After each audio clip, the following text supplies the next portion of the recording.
سوال: کیا عید الفطر کے دوسرے دن کو روزہ رکھنا جائز ہے؟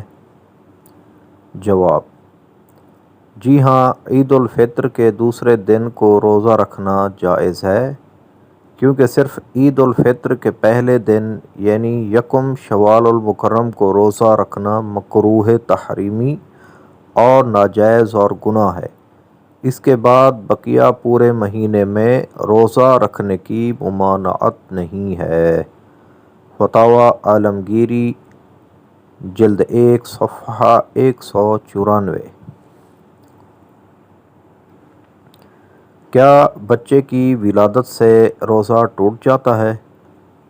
جواب: روزے کی حالت میں بچے کی ولادت پیدا ہونے سے روزہ نہیں ٹوٹتا، لیکن جب ولادت ہوتے ہی نفاس کا خون جاری ہوتا ہے تو اس سے روزہ ٹوٹ جاتا ہے۔ بعد میں روزے کی قضا رکھے گی۔ اگر وہ روزہ فرض تھا تو اس روزے کی قضا بھی فرض ہے، اگر نفلی روزہ تھا تو اس روزے کی قضا واجب ہے۔ فتاوی عالمگیری جلد 1 صفحہ 207۔ صلو علی الحبیب صلی اللہ تعالی علی محمد صلی اللہ علیہ وآلہ وسلم۔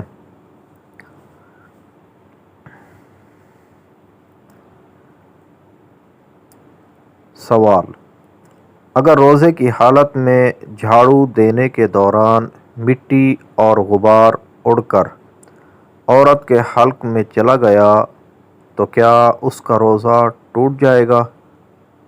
جواب: اگر روزے کی حالت میں جھاڑو دینے کے دوران مٹی اور غبار اڑ کر عورت کے حلق میں چلا گیا تو اس کا روزہ نہیں ٹوٹے گا، اگرچہ اس کو روزہ دار ہونا یاد ہو۔ رد المحتاج جلد 3 صفحہ 420۔ صلو علی الحبیب صلی اللہ تعالی علی محمد صلی اللہ علیہ وآلہ وسلم۔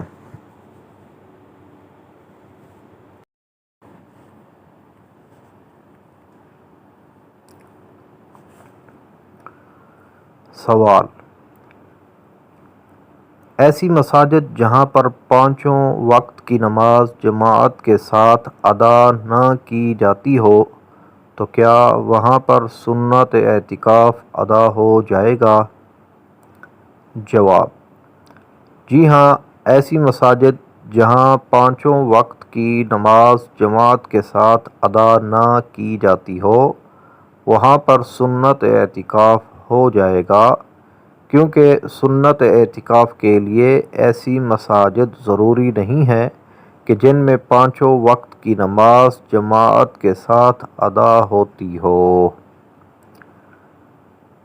رد المحتاج جلد 3 صفحہ نمبر 493، مکتبۃ المدینہ کراچی۔ صلو علی الحبیب صلی اللہ تعالی علی محمد صلی اللہ علیہ وآلہ وسلم۔